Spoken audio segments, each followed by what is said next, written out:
Welcome to this another somber edition of the YAHOWAH blog.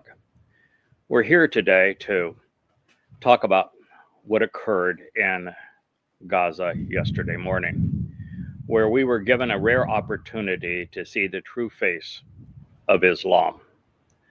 After the horrifying display of coffins for a mother and her two children, we witnessed posters behind them where Muslims attempted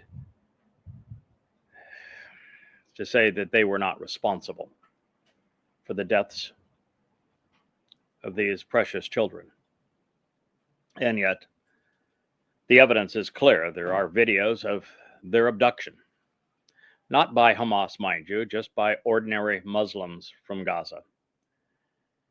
And they were definitely taken to Gaza, where they were murdered. And yet, in the midst of it all, Muslims plagued by Islam had the audacity to turn it into a cause célèbre for their religion, to toss out candy, to scream all manner of Allahu Akbars. And at the end of the scene, something that wasn't available to us yesterday morning, but made the rounds today, was the stage filled with Muslim children, the one where the coffins had stood, dancing, celebrating, while there were cheers of Muslims all around. And listen, there have been many religious and political dogmas over the years that have murdered. There are those who have even taken the lives of children. But until Islam, there was never a religion sadistic, demonic, demented enough to actually celebrate the abduction and murder of children. And that is what we witnessed yesterday in Gaza. My hope is that by seeing that horrendous display of savagery, that finally it might dawn on Israelis and maybe even people in the West that the problem isn't Hamas. The problem is Islam. And that after over a year war in Gaza and eliminating some 20,000 Islamic jihadists, that Islam has not been neutered in the least. It is still vicious. The malcontent and murderous Muslims in Gaza are still devoted to killing Jews. And they will remain so, and they will do so until more people finally recognize that Islam's the problem. Hamas is simply a symptom. Now, you may not want to hear that, Israel, that your IDF made a tragic mistake in targeting Hamas, and your prime minister made even a bigger mistake by saying that he's going to wipe Hamas out, that there will be no Hamas survivors, that Hamas will be rooted from power in Gaza, when anyone who is sane knew that was impossible.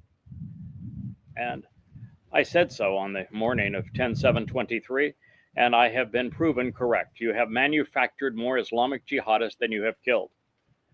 And in the process, you turned the world against yourselves. It was inevitable. It was a fait accompli.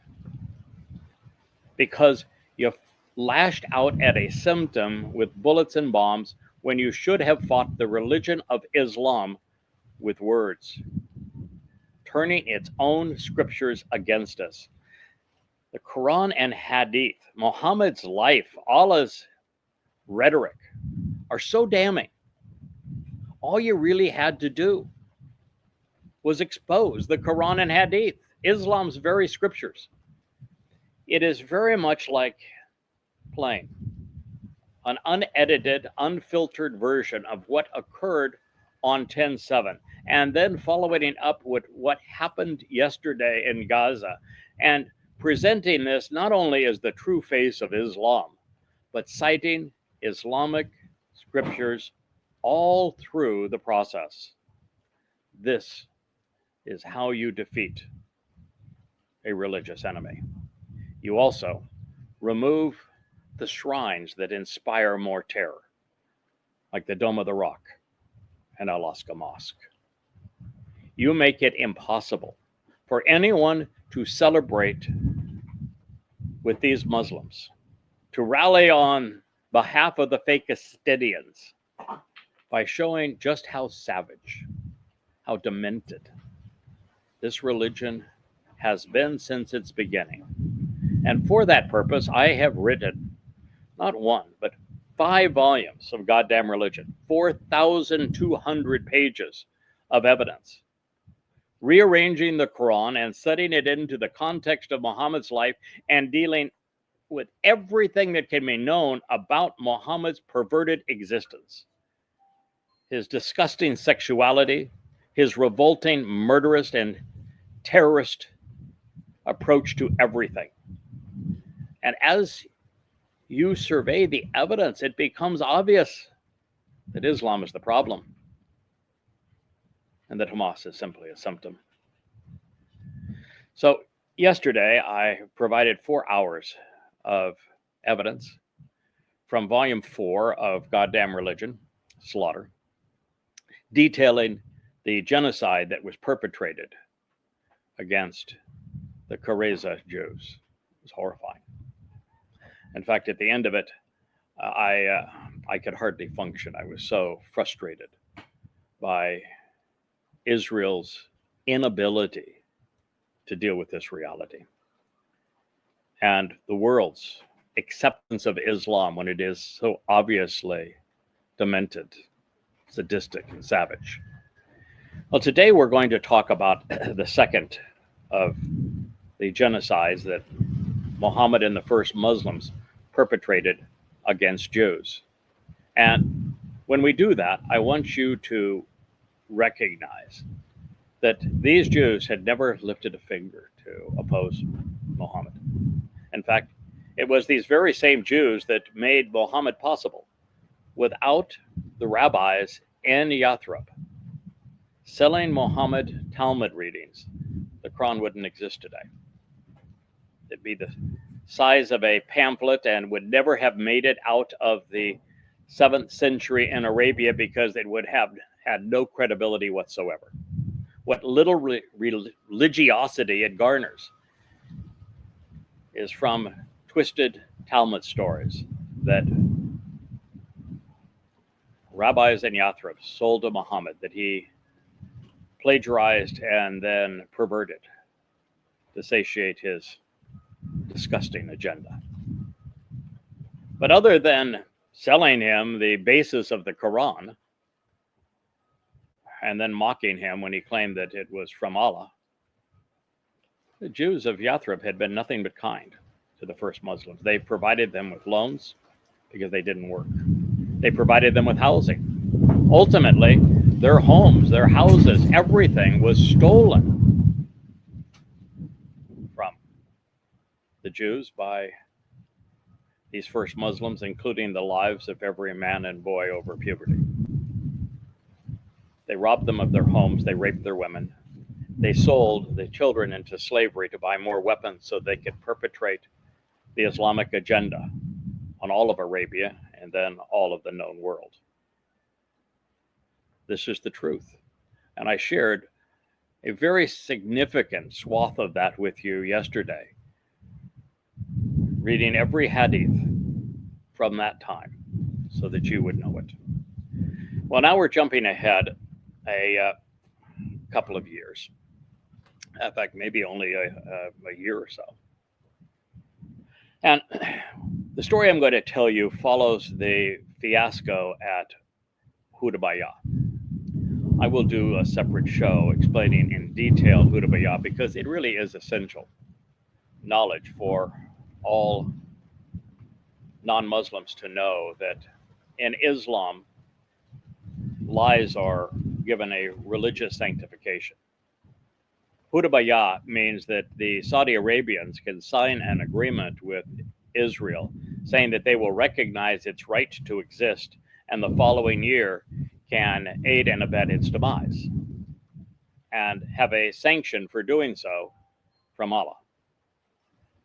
The beginning of the 9th surah of the Quran, in case you're curious,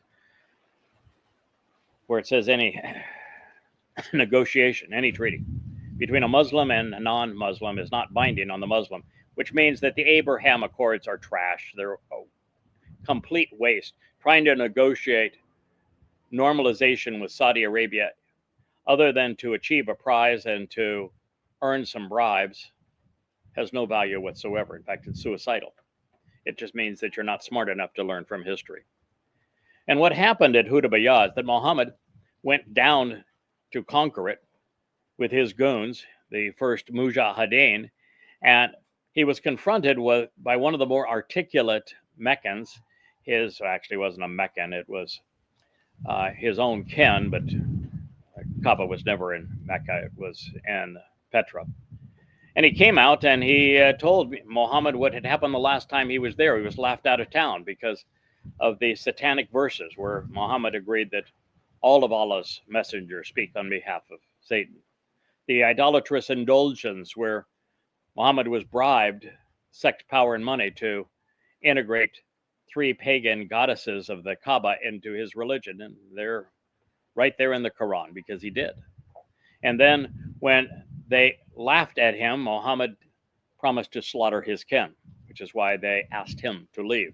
But before he left, he began the debacle of the night's journey, where he claimed that he rode a flying ass from Kaabaville to Jerusalem, even though he didn't know the name of the city, and met in the temple with all of the Jewish big shots, even though he didn't know the temple had been destroyed 600 years earlier.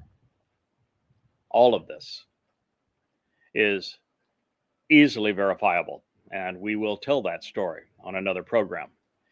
But when he was reminded how the last time he was there, he was down to 5 followers. After 12 years of preaching, he'd made such a fool of himself that those who knew Muhammad best all left him. Down to 5 followers. He'd been laughed out of town.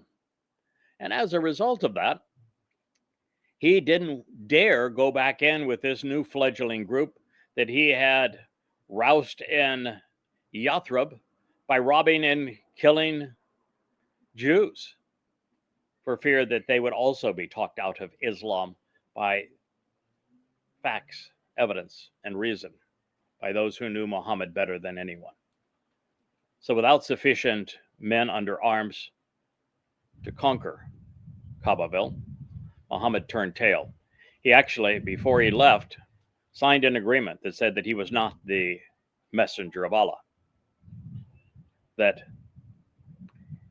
denounced everything, including the way that he had built Islam up to this point, which was terror. He said, I will not commit, nor will any of my men commit an act of terrorism. We will not rob, plunder, conquer, terrorize, murder anyone of our former community around the Kaaba for the next 10 years. The following year, he went down with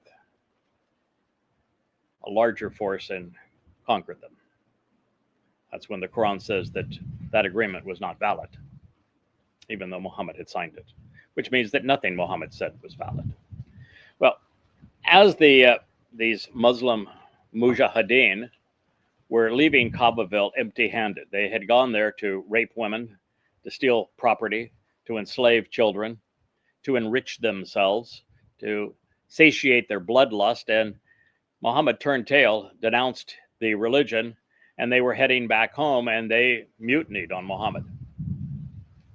And so the only way that a sand pirate can maintain his horde of killers is to give them another quick fix. The last time he did this, he sacrificed in genocidal fashion, cutting off the heads of the men, raping the women, and enslaving the children of the Qurayza Jews in Yathrib.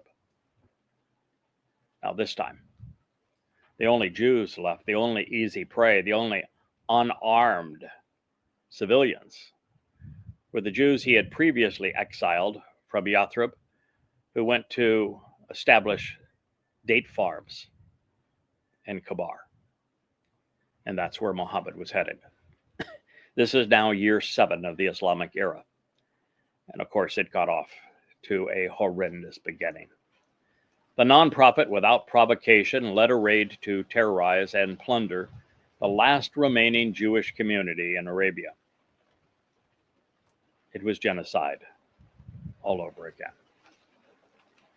Tabari, Volume 8, page 11.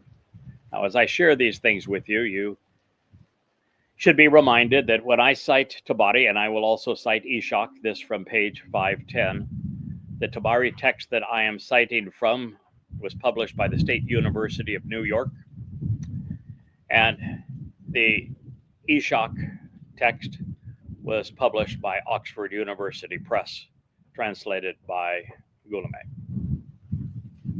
Tabari 8, page 11, Ishak 510. After his return from Hudabayah, Allah's messenger marched against Kabar.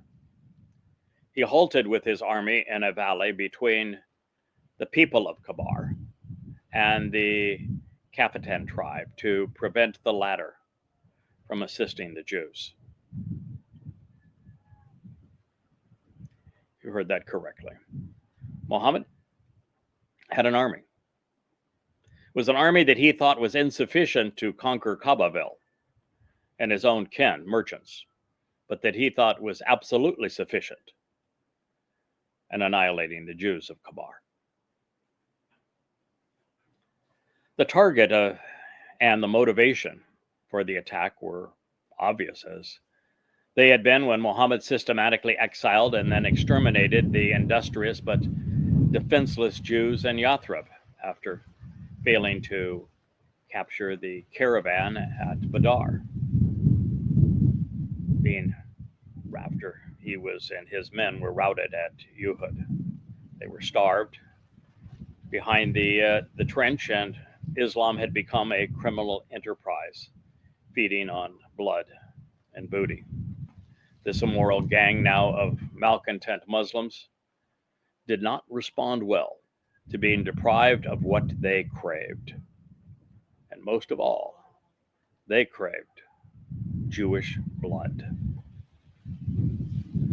They had set out with their arms and their stallions on a plundering pilgrimage, expecting to rob and rape the Quraysh at a religious riot around the Kaaba. But Muhammad got cold feet and lost his faith at the outskirts of his prize. Deprived of someone to terrorize Muslims could not be, these Muslims were up in arms. They were mad. They were deprived of someone to terrorize. And as a result, they turned on Muhammad. His mercenary horde of mujahideen was up in arms over the capitulation at Hudabayah and the 4th Surah's gifting of their own women to the mercurial men. And it had not been enough. So, despairing to the precipice of death, they wanted fresh meat. They were but a heartbeat away from turning against their warlord. If the non-prophet didn't find a way to satiate their growing lust for blood and babes as well as booty, Islam would have been toast. It would have died right there in the desert, halfway between Petra and Kabar. Now, should anyone think that this conclusion is unfair and overtly cynical, consider the facts. When the Muslims failed to capture the Quraysh caravan at Badar, the non-prophet stole the property and the possessions of the Qanuqa Jews. Following the Uhud defeat, the Rasuli, messenger, immediately plundered the Nadar Jews. The siege of the trench was not only the third in a series of 4 battles without booty, it was also bloodless. So Islam's demented dictator provided slaughter. He provided sex and spoils by murdering, enslaving, raping, and robbing the Kareza Jews. The Jews were prosperous. They were convenient. They were unarmed. They were easy prey. So Muhammad, following the bootyless and bloodless peace of Hudaybiyah, set out to terrorize the only Jewish community within his grasp that he hadn't previously plundered, the farming community of Kabar. It was their turn to feel the wrath of what Islam had become and would remain, and what we saw on 10/7 and again yesterday in Gaza.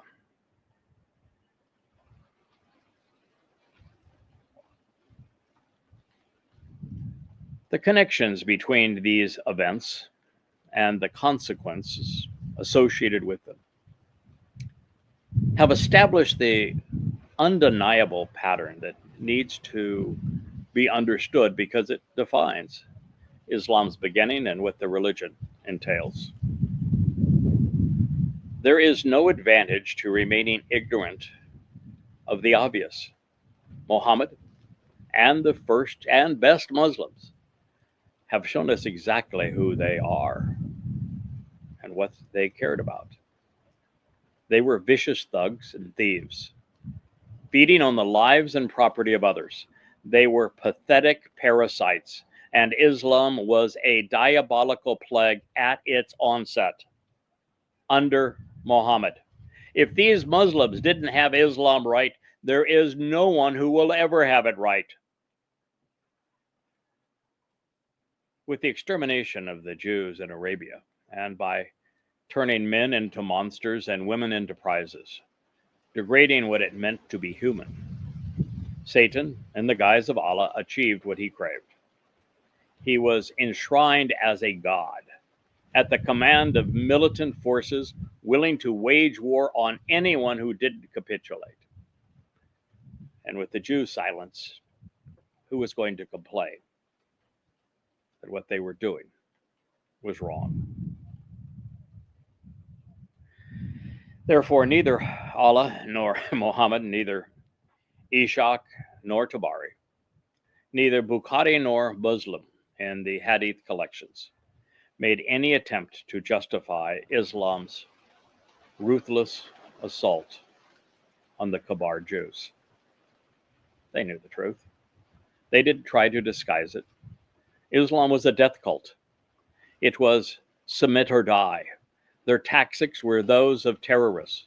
Their enemy was all mankind. Muslims were mercenaries. Muhammad wasn't a prophet. He was a psychopath.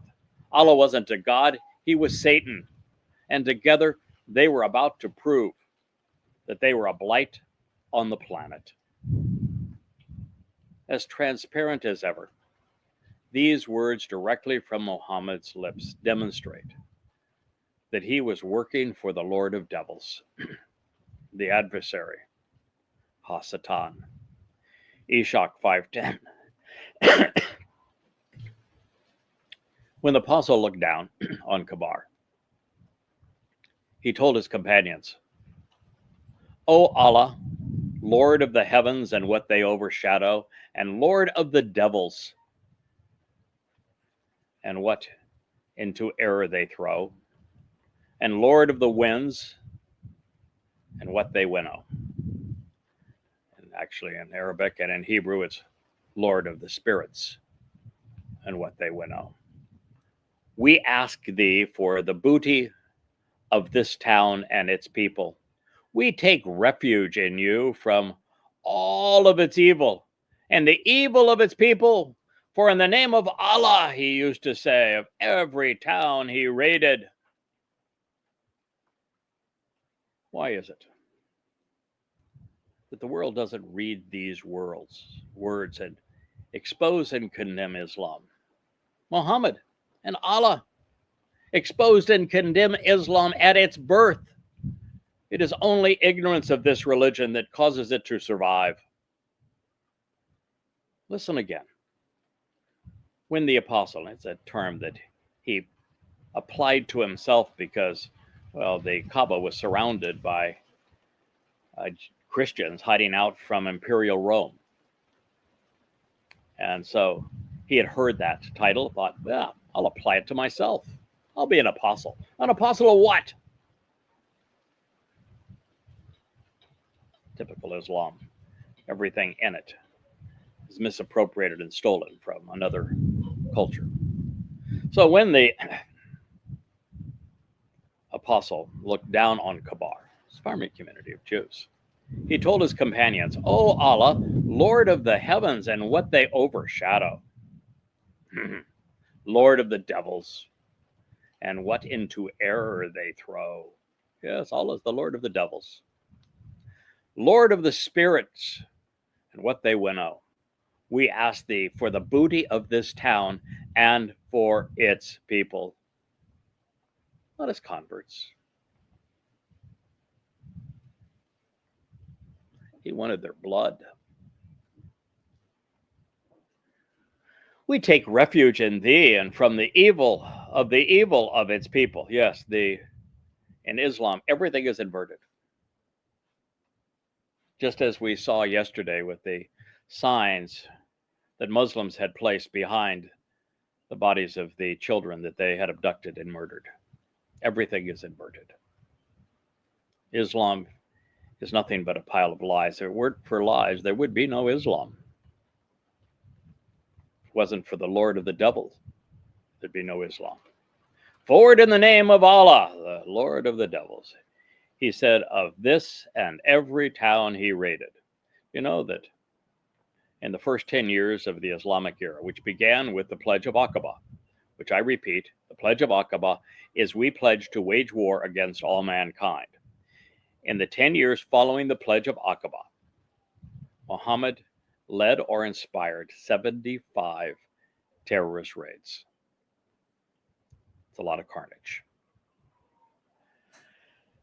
So I can rest my case against Islam. What more could one want or need to realize that Allah is Satan, that Muhammad was demon-possessed, that Muslims were murderous, and that Islam is anti-Semitic and vile?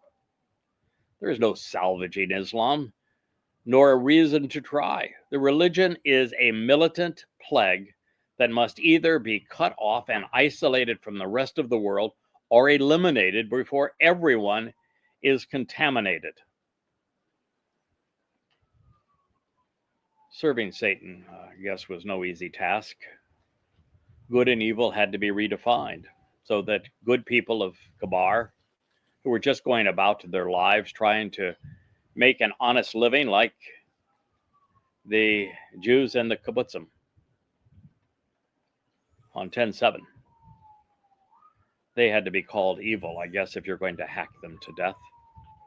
And the bad terrorist thugs lurking in the hills above them, armed to the teeth and ready to pounce on the unsuspecting village, murdering, enslaving, robbing, and raping, had to be called good.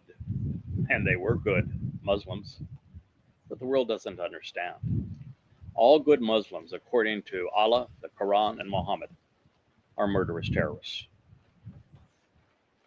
The only way to be a good person and a Muslim is to be a really crappy Muslim. And to be a crappy Muslim, a peaceful Muslim, you need to know that the Quran orders good jihadist Muslims to kill them so that Allah can torture them in the hottest places in hell. Allah hates peaceful Muslims more than he hates Jews.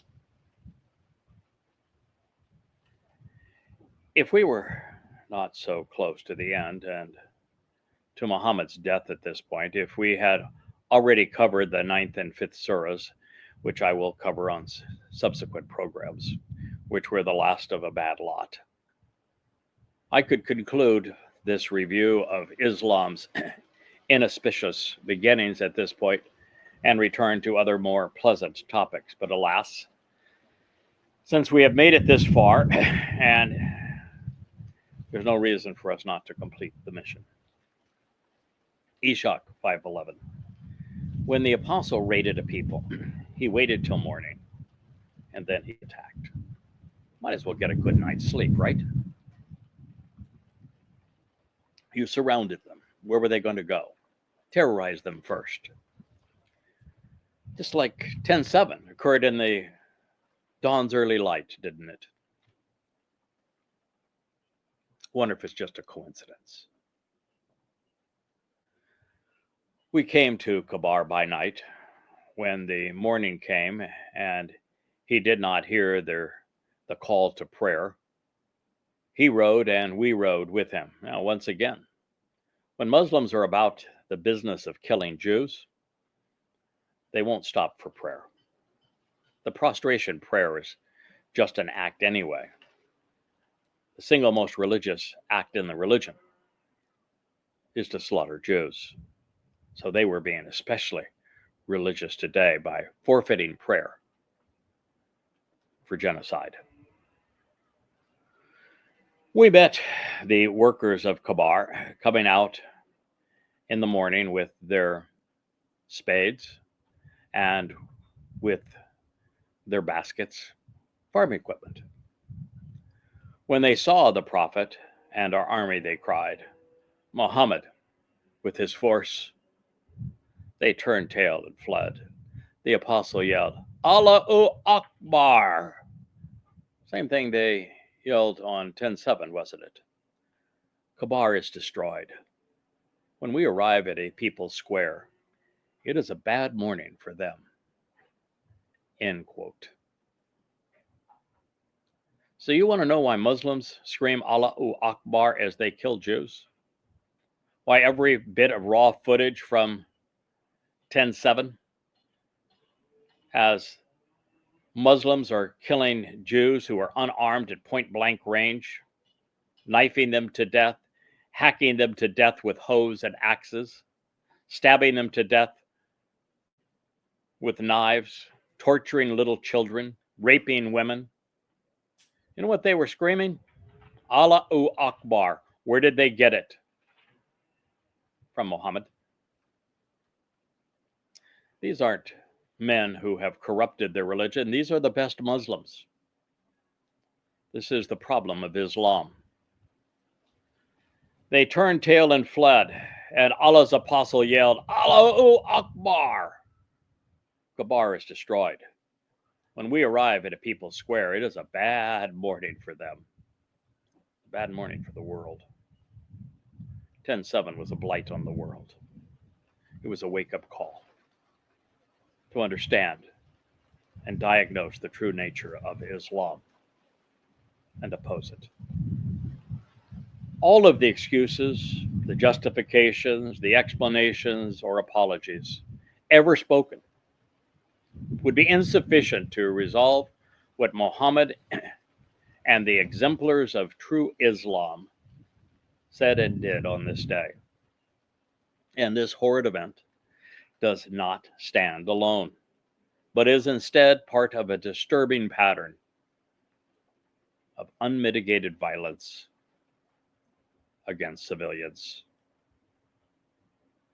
Kabar was one of 75 merciless raids instigated by Muhammad and perpetrated by the first and best Muslims in the first 10 years of the Islamic era. Armed raiders deliberately attacked defenseless non-combatants for no other reason than to seize their possessions, enslave them, and satiate their bloodlust by perpetrating genocide on them and annihilating them. Islam's mujahideen, mercenaries, traveled under the cover of darkness. They were on the attack. They were not defenders. The Kabar Jews were date farmers. They weren't bothering or threatening anyone. There was no reason, of course, to pray. These Muslims weren't there to be religious or to spread Islam, they had come for slaughter and for spoil. Something that Allah sanctified. While the Jews went to work with shovels and baskets, the Muslims plied their trade with swords. The work of Islam was terror, and it remains so to this day. Muslims are responsible for over 90% of the terrorist atrocities worldwide. The power of Islam was in its predilection for blood and booty. Should these raiders be credited with being religious, then the same status ought to be afforded to Genghis Khan, to Tamerlane, to Adolf Hitler, to Joseph Stalin, to Mao Zedong, and Charles Manson, because they were all more articulate and civil than was Muhammad and his gang of goons. Upon seeing the army of the Muslim apocalypse, the good people of Kabar fled. Muhammad had created quite a reputation for himself and his religion, and it was all appalling. They were degenerates, and he was a hoodlum. The Muslims were mass murderers, and it was now too late to resolve the mess the non-prophet and his ungod had made. With the slaughter and the spoils of the last bastion of Jews in Arabia, Muslims will have reached critical mass. That is to say, they had become sufficiently numerous and cruel to control Arabia. For the first time, Arabs would be united in a common cause. Unfortunately, it was sadistic and ruinous in the religion of Islam, all as a result of the war of compulsion that very few people even talk about.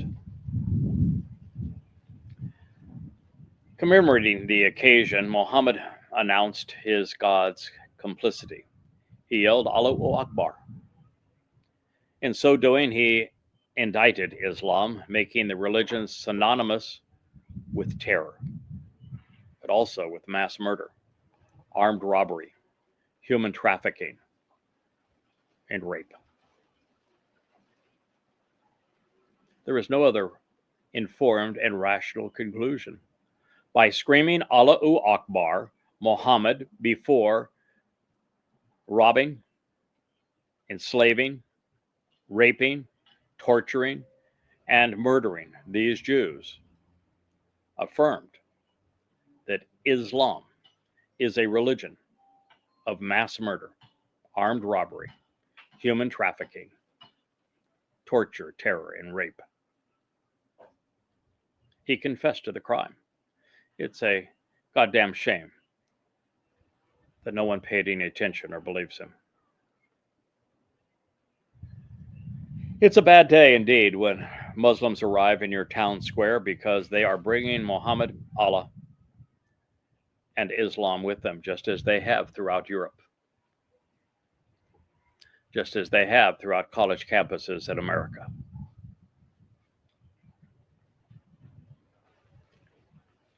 Islam's capitulation, or Islam's, I should say, compilation. I'm sorry.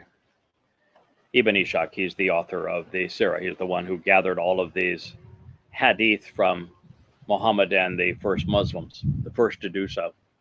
These are the same men that passed on the Quran to us. So if you don't like what they had to say, you could toss out the Quran at the same time. There is no difference between the Quran and these hadith, spoken by exactly the same cast of characters, passed on by the same cast of characters, first heard and experienced by these same cast of characters. They are one and the same. They even convey the same message. Ishaq was just the first to compile the hadith, which is the sayings of Muhammad. And the reason the sayings of Muhammad are so essential to Islam is the Quran orders Muslims to follow Muhammad's orders. You can't follow Muhammad's orders without these hadith called Islamic traditions.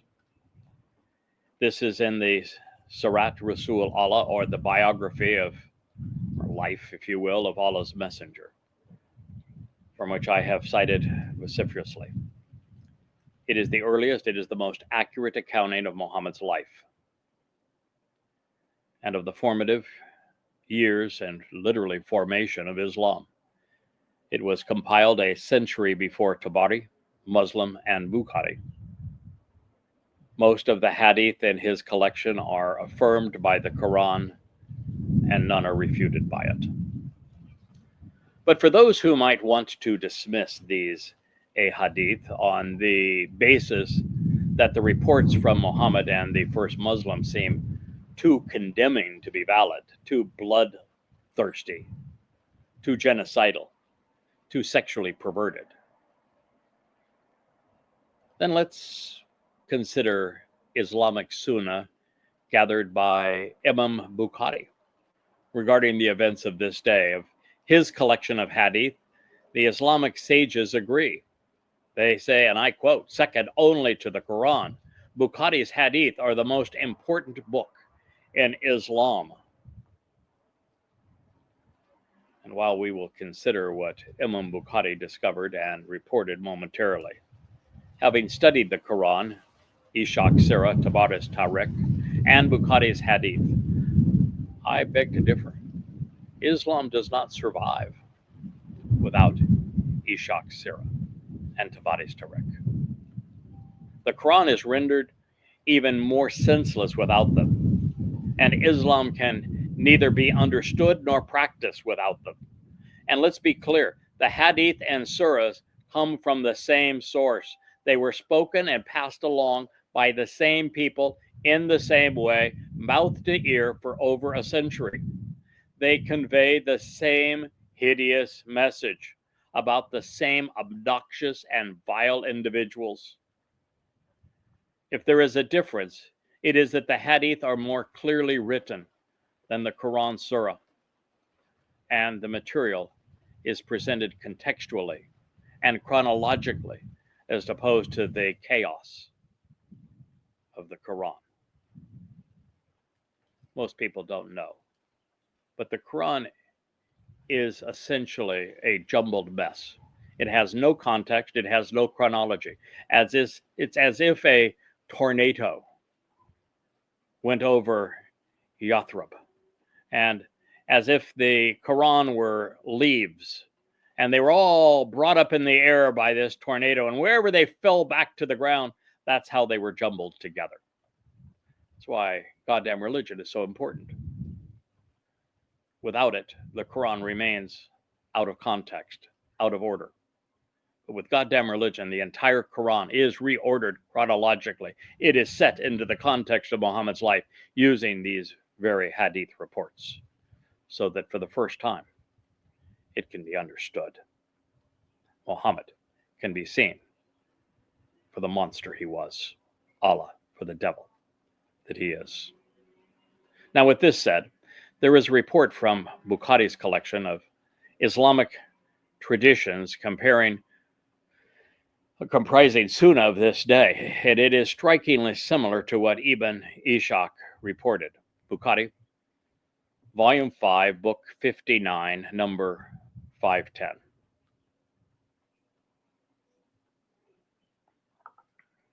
Allah's apostle reached Kabar at night. It was his habit that whenever he reached an enemy at night, that he would not attack them until it was morning, just like 10/7 and Alaska flood, folks. When morning came, the Jews came out with their spades and their baskets. When they saw the prophet, they said, "Muhammad, oh dear God, it's Muhammad and his army." The prophet shouted, "Allahu Akbar, Kabar is destroyed. For whoever we approach as a nation, evil will be the morning for those who have been warned." Allahu Akbar, Muhammad shouted. Kabar is destroyed. A farming community, just like the kibbutzim in southern Israel For whoever we approach as a nation of Muslims, evil will be the morning for those who have been warned. Too bad Israel didn't heed the warning. The more one knows about Islam's inception, the worse it gets. It is why Islamic leaders try so hard to keep good people from reading these books. Better, they are left with the indecipherable Quran and be confused and horrified by the truth. This is the reasons Muslims lie to themselves and to everyone else, to the media and to politicians alike, particularly to progressives who seem all too easy to fool. All 5 of the earliest and most credible Islamic sources expose and condemn the religion of Islam. The Hadith said Muhammad made a habit of this perverse behavior. The Jews were the enemy, although they had not lifted a finger to harm him. In fact, without Jewish loans, the Talmud recitals, in addition, the Muslims would have been a homeless and clueless group, without a Quran, without a religion, nothing but sand pirates. Although Islam gives pirates a bad name. The Jewish communities of Yathrib and Kabar were comprised, as I have shared, of farmers. This morning they had set out to work with gardening tools, and yet Muhammad led his surprise attack against them with his army. He professed destruction, not salvation. But it's his last line that is especially haunting. With the nation of Islam, with the Ummah, the community of Muslims, as they approach, evil is the result. Consider this your warning, one that your Mossad, your Shin Bet, your IDF intelligence did not provide. Muhammad's sadistic and savage raids against the township of Qurayza and Kabar were considerably worse than Osama bin Laden's and his assault on New York and Washington, or even Yahya Sinwar's bloodletting raid in southern Israel. The instigator of Islamic terrorism was more destructive. He was far more mean-spirited and cruel than his latter-day incarnations in the Taliban, Hezbollah, Hamas, the Muslim Brotherhood, the PLO, Fatah, Black September, Jama'ah Islamiyah, Boko Haram, Al-Aqsa Martyrs Brigades, Al-Qaeda, Islamic Jihad, the IRGC, the Islamic State, ISIS. And Muslims know it. In their media, in their mosques, in the madrasas. They compel young boys and girls to follow Muhammad's example. When they bomb our buildings, they blow holes in our ships, hijack our planes, kidnap our people, decapitate our reporters, rape our children, murder our people, and burn our homes. They are doing what their prophet did and ordered them to do. And Muhammad even dictated that they must follow Muhammad's example or die. Islam can't be fixed. It cannot be reformed. Islam cannot coexist with civilized people. It is a terrible disease. Through indoctrination, Islam destroys Muslims, their hearts, their minds, their souls. It corrodes them beyond repair. By way of its grotesque immorality and criminal nature, it attacks the last vestige of their conscience, render it completely ineffective. By way of deceit and deception, Islam beguiles Muslim souls, damning them and all who do not protect themselves from them. To add insult to injury, Bukhari noted. Bukhari, Volume 5, Book 59, number 512. The prophet offered the Fajr prayer. That is the prayer of fear. Near Kabar, when it was still dark, he said, Allahu Akbar. Kabar is destroyed, for whenever we approach a hostile nation to fight, then evil will be the morning for those who have been warned. Then the inhabitants of Kabar came out running on their roads. The prophet had their men killed. Their children and women were taken as slaves.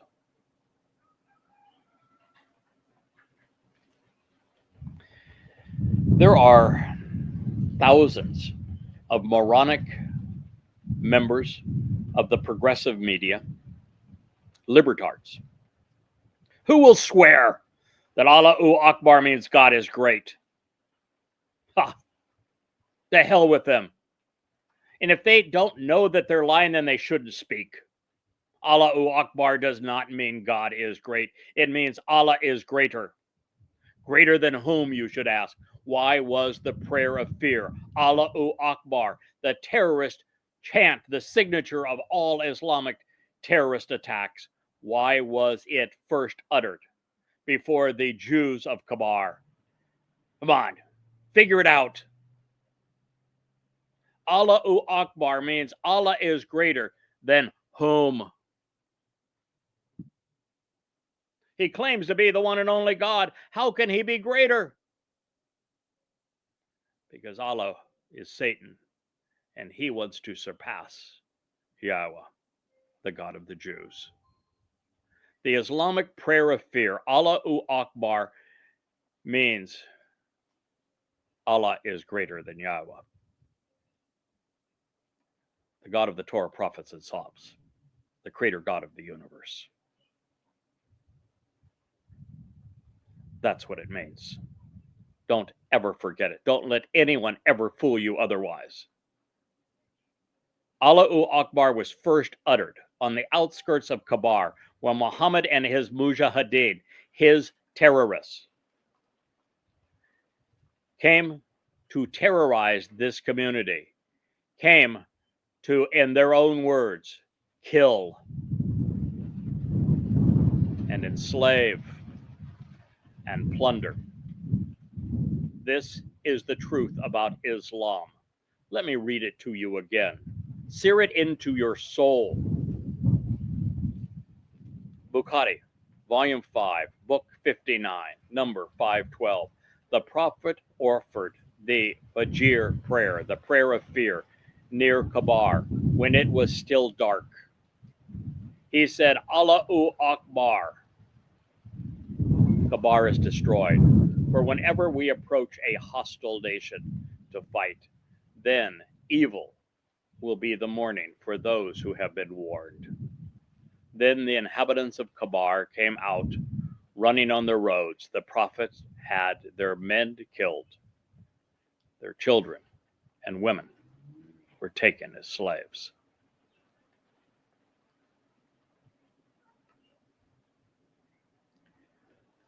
I want to end this presentation, the first part